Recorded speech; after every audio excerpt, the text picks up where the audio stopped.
You're welcome to this lesson.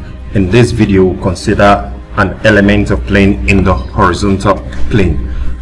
From this question, we have a hexagonal limiter has an edge on the horizontal plane. Its surface is inclined at 45 degrees to the horizontal plane, and the edge on which the plane rests is inclined at 30 degrees to the vertical plane.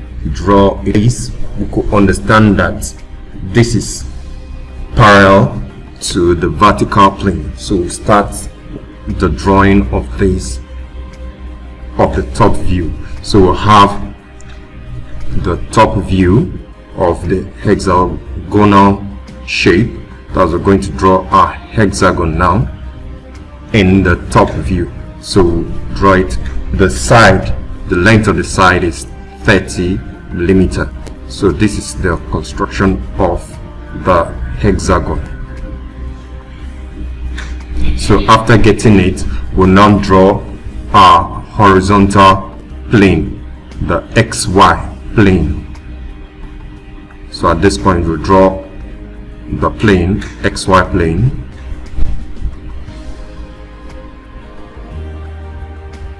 So after getting this, we'll radiate or project the lines from the side of the hexagonal shape. So project from this side, that's from this side AB, and the point F and C, and the point and the side ED, so that we can be able to get the front view. So this one is the front view.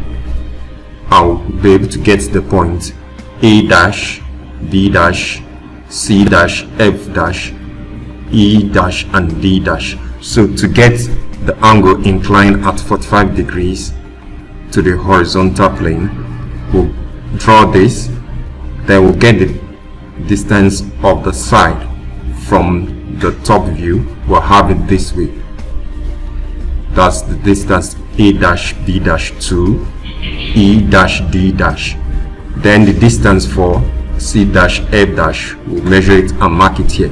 Then we'll project the lines downward so that we can be able to get the second stage of the top view, which is at 45 degrees to the horizontal plane.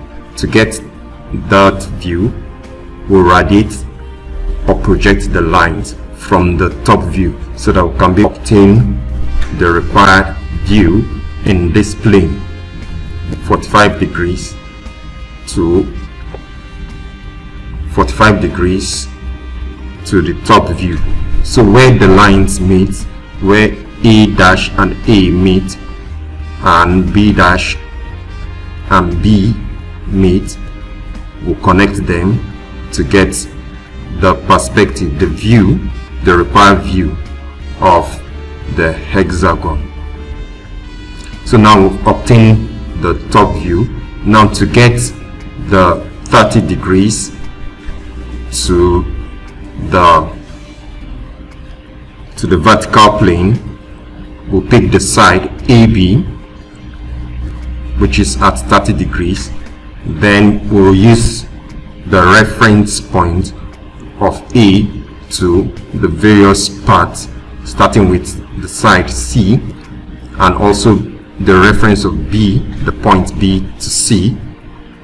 We'll take that measurement, transfer the distance to the point B here, then where they meet, we'll connect them. So that's how we'll do for every other side, so that we can be able to get the required view at 30 degrees to the vertical plane.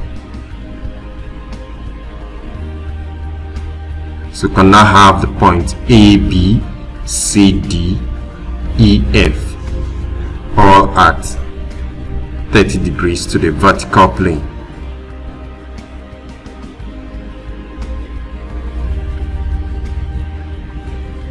After obtaining this view, that's the front view at 30 degrees to the vertical plane, we now have the last stage of our projection.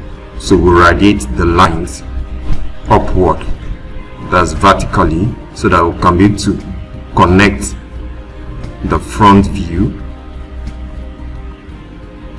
to this point. So we radiate it from the top view at 45 degrees, and this point where A and A dash meet, B and B dash, and every other part where they meet, will connect them so that we can be able to get the required view in this projection. So after having it, we'll connect each of the points together to have this view. Thank you for watching this video. Ensure to subscribe to this channel for more videos.